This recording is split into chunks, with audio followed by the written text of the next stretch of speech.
Hello friends, welcome to our channel Coding Ka Kida. So today in this video we'll discuss about how to be a good programmer and what should be your thought process to be a good programmer. Because when we are at fresher or mid-level, we just focus on deadline and try to finish our work in a given time framework. We forget to write a better code. We just try to give a solution. We have to understand this. Our code is like our handwriting and it describes about your thought process and your programming skills. So it should be neat and clean. So let's start it to see what necessary things we should keep in our mind while we are coding. So when you have project to develop, so first of all divide into 3 or n number of layers, and your thought process should be in a such a way that each layer is developed by someone else, means some other developer will work on this layer, even you are a single person on this project. Further in this video you will come to know why I'm saying this. If I discuss about current scenario at a fresher or mid-level, what we do, we start writing our business logic or database logic, means selection query or any kind of for each loop or processing on our main UI page. I'm taking an example. Suppose you are using MVC and you start writing connectivity or any loop inside your controller action. So that's not a good practice. It's just because you are thinking and your thought process in a such a way that you are a single developer who is working on this project. So change it. So here I have divided my application into 3 layers. First is UI layer, second is business layer, and third is database layer. And I am assuming this UI layer will be done by Mark, and business layer will be done by Henry, and this database layer will be done by me. But actually I will develop this whole application and I am a single developer here. Now it's time to divide responsibilities and don't overload any responsibility to other layer. Suppose if there is a request on UI layer, so UI layer responsibility is not to handle database activity or process this request. So it should be transferred from UI to business logic, and business logic will process this request. If there is any requirement from database, it should be transferred from business to database layer, and database layer will process and send back to business layer. Means you are dividing everyone responsibility and you are not overloading that.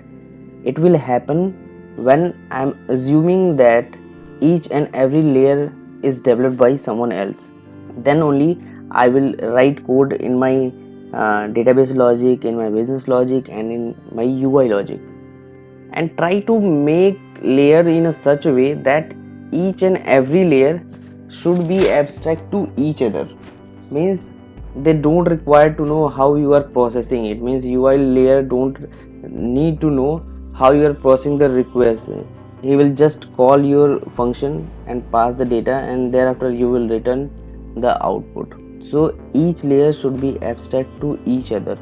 Then only you will come to know and start working on interface, abstract class, design pattern. There are a lot of things. So we'll create a separate video for this interface, abstract, and design pattern.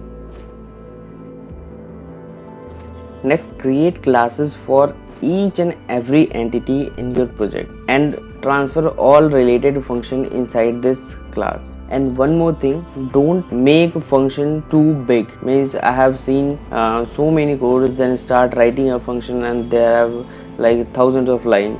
So that's not a good practice. Your function should have only 20 to 25 lines. If it is going beyond this, create another function and call inside this function. That's a good practice. Try to focus on decoupling. Means you are adding or removing any module or anything in your application that should not create any impact on your whole application. That is main focus of decoupling. You can achieve this by using function, classes, and objects, and divide each and every layer and assume that is developed by someone else. Then only you will able to achieve this. Next, about comments. So many developers forget to write comments in their application. So here I'm going to tell you what is the best practice to write comments. So first of all, write down in your application what you're planning to do, and then below this comment write your function, and inside function then again write what you want to do in this function, and then implement your logic. Next is about your naming convention. So first of all, decide your naming convention for each and everything in your application. Like, what should be your function naming convention, what should be your variable naming convention, what should be your parameter naming convention, what should be your classes naming convention. Create your naming convention for all and stick to that in whole project. Like, I have seen so many developers start writing a function with naming convention Pascal, thereafter underscore, thereafter they use the camel. So it's very bad to see, like, you are writing somewhere in a camel and then you are writing somewhere in Pascal. So stick to your plan, that what you have decided. In next video we'll discuss about what should be your thought process to see interface and classes, and what is the best practice to use in your application. Please subscribe our channel if you are new here, and if you like this video, please hit the like button. If you have any query regarding this or any suggestion, please comment us so that we can improve or we can add your suggestion. Thank you.